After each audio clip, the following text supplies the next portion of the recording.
Jehovah's Witnesses. We said, number one, wait on Jehovah to make things right. Number two, we said, if you leave the watchtower, you're leaving Jehovah. And number three, governing body standing in for Jesus. Any final comments from you? You know, Daniel, it goes back to some of the videos we've done in the past as to why we want people to always be willing to ask questions, even questions you're not supposed to ask. Be sure to ask them. And the reason why is because understanding the role of the governing body, understanding the role of the faithful and the street slave, and how they impact our lives as a witness is the key. Once you understand how they impact our lives and how they have no business impacting our lives on so many of the issues that they did, careers, education, goals, all of those things, these guys had no right whatsoever to take away from us something that we actually were entitled to. They took it away from us. And for those who have left this organization, we clearly, with clear eyes, we see all the things that these people took from us. And now, for many of us, we're trying to catch up. But we can all keep moving forward, and that's what we are doing. We encourage people, take one step at a time, and that's what we're doing, and keep on going. That's really the best thing that any of us can do. Recognize where we've been, turn around, and walk forward to where we're going. And that's really the whole key, because at this point, we understand that now I'm a critical thinker. Yes, indeed, critical thinking is the way to go, not only in your religious beliefs, but it should be applicable all across your life and across the globe and everything that's going on in it today. Critical thinking. Ladies and gentlemen, welcome to the JWFree Podcast. My name is James. I am your host. And for those of you who are returning, yes, I did go out on hiatus. And let me tell you why. Once the lockdown hit, I just simply decided that I'm going to take those 2 days that I was putting into this podcast and put them into my work so I could continue my standard of living, right? And let me tell you why that was easy for me is because I didn't think that the podcast was growing at the rate I thought it should. Not that it wasn't growing, because it was, just not at the rate that I thought it would. And that all boils down to being impatient, which for me is one of the byproducts of growing up in the Jehovah's Witness religion. Now, I've come a long way. Don't get me wrong, I've come a long way. But that was one of those moments where my impatience got the best of me. And something happened in the middle of, well, not in the middle, but during that time of the lockdown. Realizing that I couldn't go and do the things that I enjoyed doing, the anxiety started to build up. Okay? And then it dawned on me, this was allowing me to expel the remaining toxins that were still embedded in my neural pathways. Shout out to Amy Logan for reminding me of those words. They were still embedded in my neural pathways, and this was the final dumping of this poison. So ultimately, I knew then that I would come back. It just took me a few months to finally sit down and say, you know what, let's do this. And knowing that I have to do a better job, knowing that I have to give better content, knowing that I have to give more of myself, and I am ready to do that. You heard me? So that is the reason why, and so let's just move forward now. Let me reach out to the new family here. Welcome. That excerpt from XJW Critical Thinker, JT, Lady C. Daniel, don't know them, don't get paid by them. But that excerpt was just for you guys, the newcomers. If you don't know anything about the Jehovah's Witnesses or you're just curious about it, that was for you to succinctly understand why we do what we do in the States and across the globe. I'm willing to bet you won't find another religion that is turning out their former members, where their former members are speaking out. I'm probably gonna say easily in the hundreds of thousands, probably in the millions. And the reason why is JT was nice about saying it. He used the word they impacted. They meaning the governing body or the leaders of the Jehovah's Witness religion. They impacted our lives.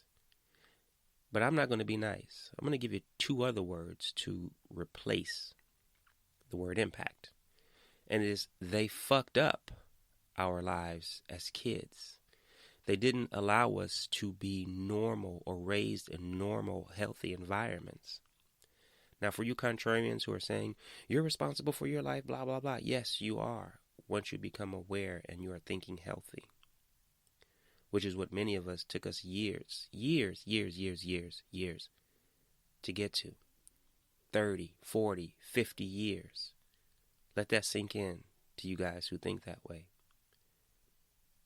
Imagine those of you who are not Jehovah's Witnesses, you're not even raising, before you get to the raising part, the conception of your child, feeding them an ideology, a doctrine of doom, a doctrine of death.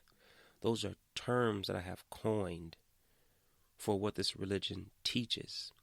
It's their culture, it's what they meditate on, it's what they talk about, it's what they study in their publications, it is what they're looking forward to. Their God Jehovah's destruction of all of those on the earth who do not choose to subscribe to this religion.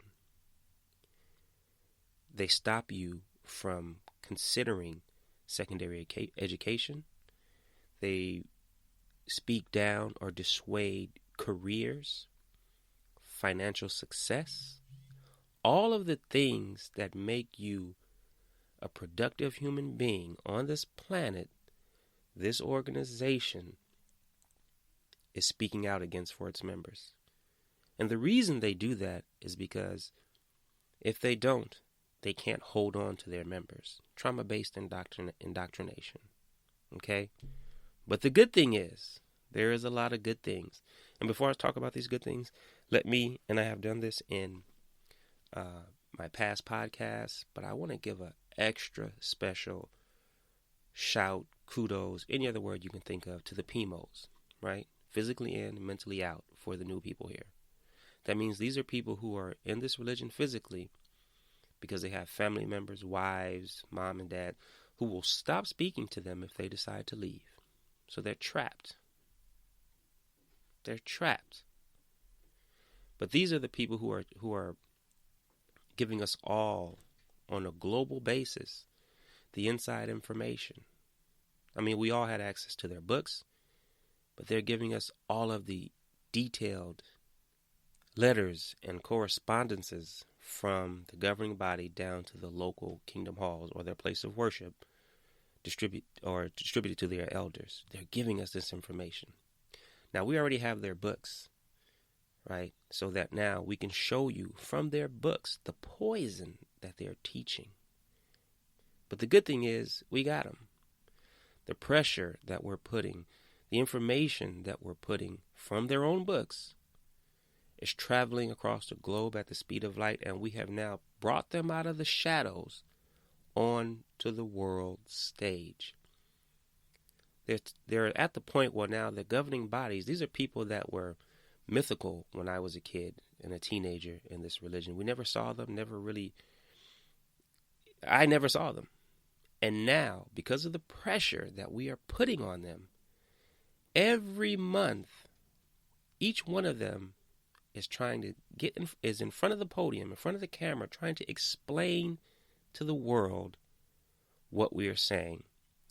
And it is a grave error that they are making, because they are now showing the world their hypocrisy, the lies, the lack of empathy, how they use their parishioners to their detriment. And we'll get into that in a little bit. It's now out there for the world to see. We are forcing their hand. So, former Jehovah's Witnesses across the globe, your work is working. However you're doing it, it is working. They are now at the point where they're getting rid of all of their old material, all of the old books. There's actual correspondence that says this. And I'm going to put a link in the description below. And I want you guys to check out this video. It's called More Book Burning from Watchtower by Kim and Mikey. Right? It's an older couple. They're hilarious, but their information is great and provable and verifiable. Okay? They're throwing away all their books, sending everything online. And I think that online part is twofold, right? Part of that is because of what's happening globally. And the other part is more and more members are leaving. People who have been in 20, 30, 40, 50 years in the middle of the pandemic, because they can't go to their places of worship anymore.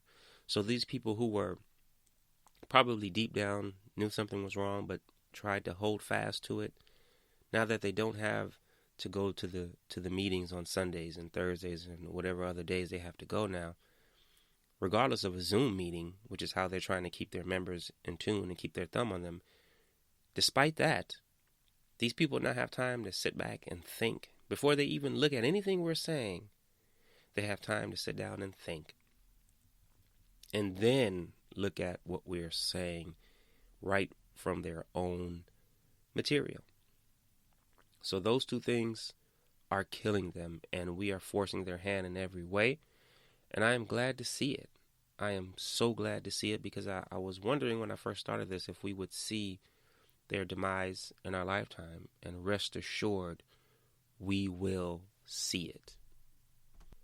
Now, for the Jehovah's Witnesses, the current Jehovah's Witnesses who are here, if you're genuinely interested and if you're spying, either way, I want to ask you something. I want to take you back to the book burning discussion we had just a second ago. Why do you think they are advising your congregation's elders to get rid of all of this material?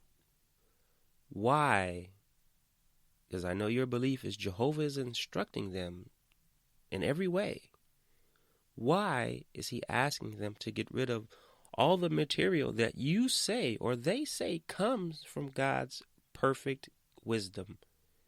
And now it's time to throw it in the trash. Are you saying Jehovah's stock has plummeted? Are you saying Jehovah is no longer right?